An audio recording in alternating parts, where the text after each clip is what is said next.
Why we need young U.S. government leaders. The United States government has long been dominated by older leaders, many of whom bring valuable experience but also face challenges that hinder effective governance in a rapidly evolving world. The average age of U.S.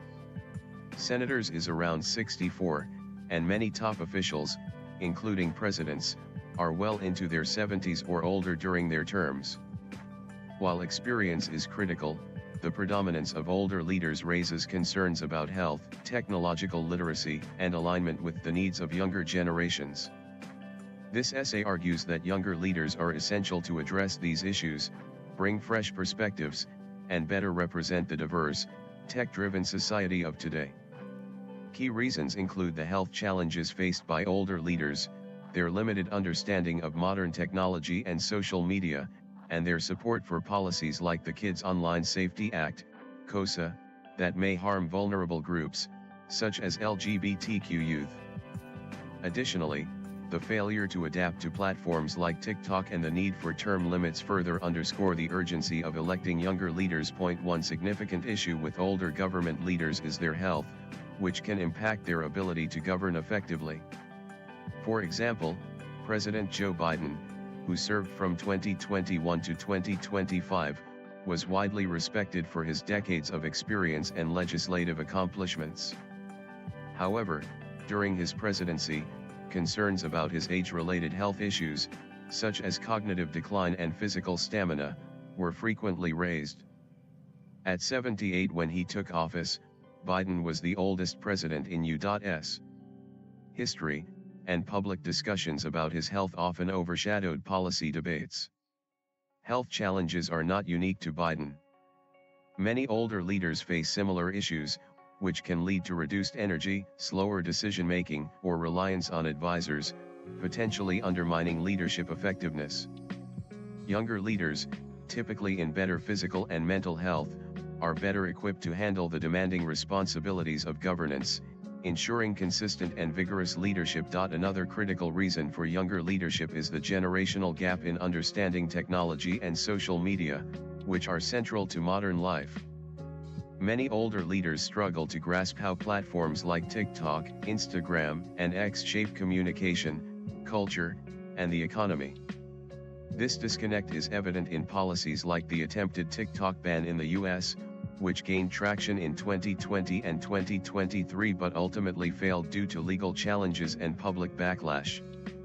TikTok, with over 150 million U.S. users, is not just a social platform but a vital tool for small businesses, creators, and young entrepreneurs who rely on it for their livelihoods.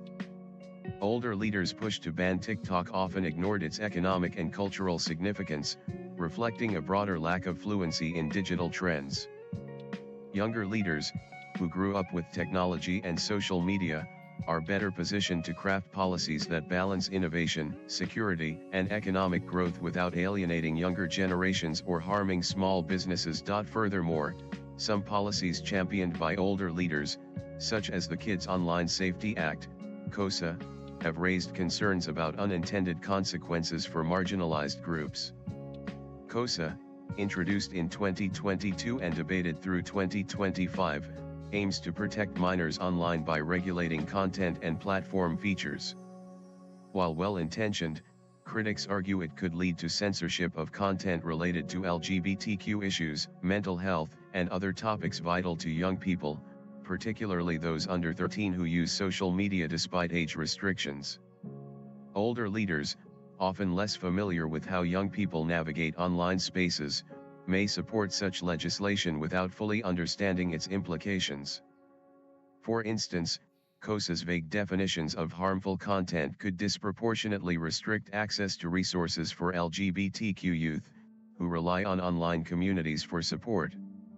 Younger leaders, more attuned to the digital experiences of Gen Z and Gen Alpha, are likelier to advocate for policies that protect both safety and free expression without endangering vulnerable groups. The reliance on older leaders also highlights the need for structural changes, such as term limits, to encourage turnover and fresh perspectives. Many current leaders have held office for decades, creating a system where entrenched power stifles innovation. For example, The average tenure of a U.S. senator is over 11 years, with some serving over 30 years. Long-serving officials may become disconnected from constituents' evolving needs, particularly those of younger generations who make up a growing share of the population.